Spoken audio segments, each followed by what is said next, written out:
اور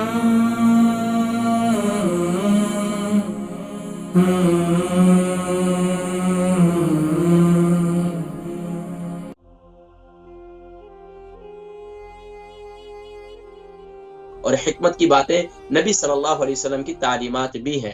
تو اس لیے ناظرین کرام ہمیں یہ چاہیے کہ ہم اپنی جسم کی بھی خوراک جسم کو مہیا کریں اور اپنی روح کی غذا بھی روح کو مہیا کریں. تو اس کے لیے ہمیں ان باتوں کا خیال رکھنا بہت زیادہ ضروری ہے. ناظرین کرام آج کا پروگرام آپ کے نام ہوا کرتا ہے کیونکہ سیٹرڈے جو ہے الحمدللہ صرف اور صرف سوالات اور جوابات پر مبنی ہمارا یہ پروگرام ہوتا ہے اور اس میں بھرپور آپ حضرات کو موقع دیا کرتے ہیں. لیکن یہ نوٹ کر لیجئے الحمدللہ ہمارا جو تھرسڈے والا پروگرام تھا اب وہ ٹیوزڈے کو ہوا کرے گا اور انشاءاللہ العزیز باقی سیٹرڈے تو الحمدللہ ہم ویسے ہی 6 بجے الحمدللہ لائیو ہوا کرتے ہیں. تو انشاءاللہ ناظرین کرام کالز کھول دی گئی ہیں. آپ کی کالز کو ہم شامل کریں گے لیکن اس سے پہلے چند ایک سوالات جو میرے پچھلے پروگرام میں باقی تھے ان کے جوابات دیتے ہیں اور اس کے بعد انشاءاللہ العزیز مزید کالز کو ہم شامل کریں گے. ہمارے ایک بزرگ ہیں انہوں نے پچھلی دفعہ بھی پچھلے کئی پروگراموں میں انہوں نے کال کی تھی. حسن رسول صاحب ان کی عمر 80 ہے اور 66 kg ان کا وزن ہے. ان کو ایک موذی مرض ہے جس کی وجہ سے ان کو جو ہے ان کا وزن کافی کم ہو رہا ہے. تو انہوں نے یہ محسوس کیا کہ شاید میرا وزن جو ہے اس مرض کی وجہ سے ہے. دیکھیں بس اوقات اگر مرض کو ذہن پر سوار کر لیا جائے تو وزن پھر تیزی سے لوز ہوتا ہے اگرچہ آپ اچھی سے اچھی خوراک بھی لینا شروع کر دیں. تو یہ ذہن میں رکھ لیں کہ مرض اللہ کی طرف سے ہے. میرا کام صرف اتنا ہے میں علاج معالجہ کروں گا اور علاج معالجے کی کوشش کروں گا.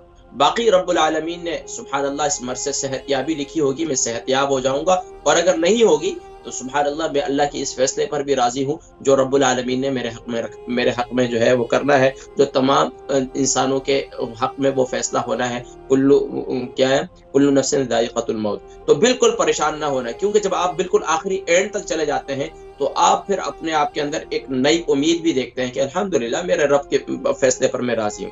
تو وزن کم ہو رہا ہے دیکھیں اس کے لیے آپ خاص طور پر وزن کو مینٹین رکھنے کے لیے آپ کوشش کریں کہ اپنے آج کل کے جو موسمی فروٹ ہیں اس کو ضرور استعمال کریں. انار کا استعمال کریں دن کے اندر. اس کے علاوہ کیلے کا استعمال کریں. اگر آپ کو شوگر نہیں ہے تو آپ دودھ کا استعمال کریں.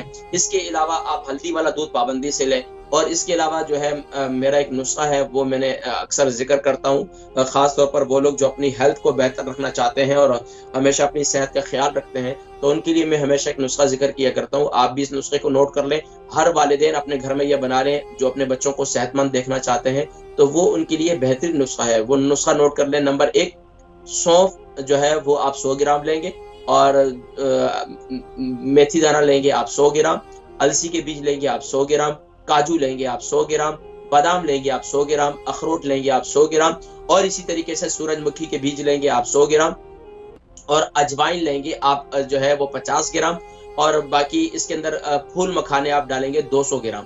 ان تمام چیزوں کو آپ جو ہے گرائنڈ اس کو جو ہے تھوڑا سا پہلے بھون لیں توے پر. اس کے بھوننے کا فائدہ یہ ہوتا ہے کہ اس میں پھر اگر اس پاؤڈر کو آپ بنا کر رکھ لیتے ہیں تو اس میں کیڑے نہیں پڑتے کیونکہ بسا اوقات یہ جو موسم ہوتا ہے اس موسم کے اندر جو ہے ظاہری بات ہے یہاں نمی ہوتی ہے. نمی کی وجہ سے بسا اوقات ہو جاتے ہیں لیکن یہاں الحمدللہ ایسا کچھ ہوتا نہیں ہے لیکن کبھی کبھار ایسا ہو جاتا ہے.